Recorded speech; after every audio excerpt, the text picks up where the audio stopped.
জাহান্নামের মধ্যে প্রবেশ করবে, আর কোনদিন বের হবে না। বলে শিরকের গুনাহ আমার আল্লাহ তাআলা মাফ করে না। ও বান্দা, আল্লাহ পাক রব্বুল আলামিন বলেন, বান্দা শিরকের গুনাহটা আমি আল্লাহ মাফ করি না। সব গুনাহ আমি আল্লাহ মাফ করে দেই, শিরকের গুনাহ মাফ করি না। কিন্তু না না, এরে বান্দা, আমার আল্লাহ তাআলা জানায়া দেয়, ইন্নাল্লাহা ইয়াগফিরুদ যুনুবা জামিআ, বলে নিশ্চয়ই গুনাহ মাফ করি না এমন কোন গুনাহ আমি আল্লাহ তাআলা নজরে দেখি না। সুবহানাল্লাহ বলবেন না? সুবহানাল্লাহ। গুনাহ মাফ করি না এমন কোন গুনাহ আমি নজরে দেখি না। তার মানে কি? সব গুনাহই মাফ করেন, সব গুনাহ মাফ করেন, শিরকের গুনাহও মাফ করেন।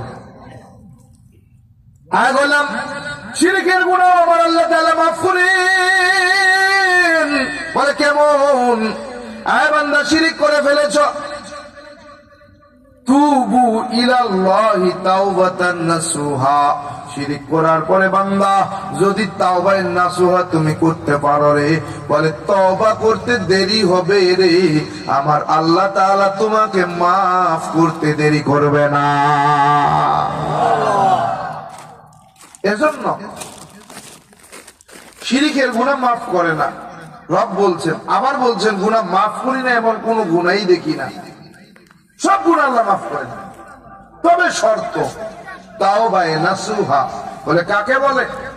বলে যেই গুনাহ করে তওবা করলে, যেই গুনাহর উপরে তওবা করলে এই গুনাহ দ্বিতীয়বার তোমার দ্বারা আর হবে না, দ্বিতীয়বার তোমার দ্বারা হবে না।